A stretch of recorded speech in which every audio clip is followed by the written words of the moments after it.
มื้อนี้ก็กำลังบ่ายพอดีมาเลาะทงเลาะทางมาเลาะทงเลาะท่าเลาะให้เลาะนาหลังจากที่บ่ได้มาหลายเดือนแล้วนะเนาะแล้วว่าเป็นเดือนพุ่นแหละน้องน้ำน้องก็จนบกจนแห้งเบิดหรือยังแหละป่าก็ได้น้ำคือขุ่นทักขุ่นแน่ก็ได้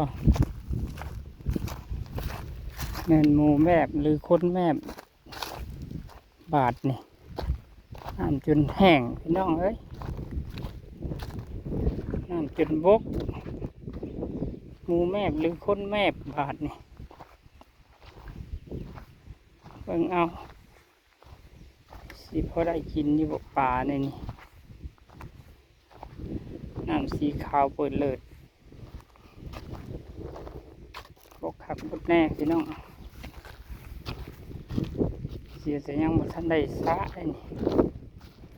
เรื่องบกจะบกคักแล้วน้องก็บกมันแม่นบกมันจะกว่าแห้งติ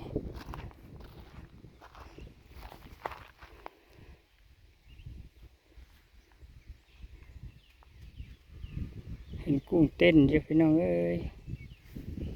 แม่มาเห็นกุ้งเต้นอยู่เห็นเลยเนาะกุ้งก็สิตายแห้งแล้ววันนี้น้ำบกปะแล้ว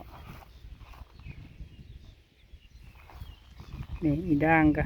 หากินหญ้าแถวนี้อีด่างก็ได้น้ำแรงมากก็ปล่อยไปเลยธรรมชาตินะเจ้ามันก็ประจักษ์ทางหากินแหละว่าอีด่างก็ได้หากินแถวนี้ล่ะ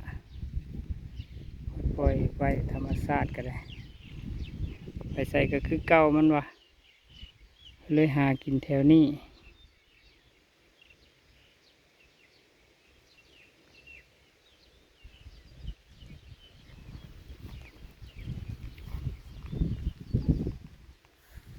มาจอบทงจอบท่าก็สิเห็นน้ำนาน้ำบกน้ำแห้งซ้ำนี่แหละน้องเอ้ยจะสิเอาปีจังพอให้ปลาได้ส้นไปดิ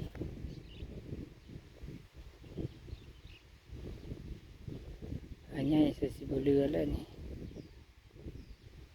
บึงห้อยแล้วนี่มันบดเต้นบดต้องเพียงเนาะ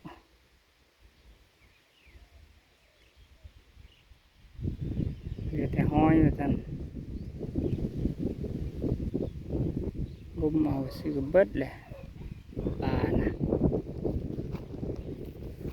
ปลาน้ำแห้ง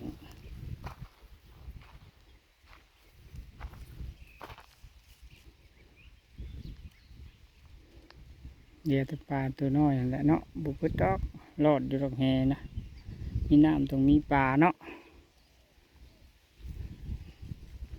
เจ้ามาไว้กับผู้เจ้าได้นะเจ้าบ่มาไว้กับเจ้าอื่นกินปลายามนี่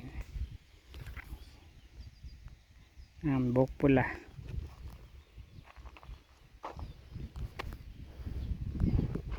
ใบไม้กำลังปงอ่อนเนาะใบว่า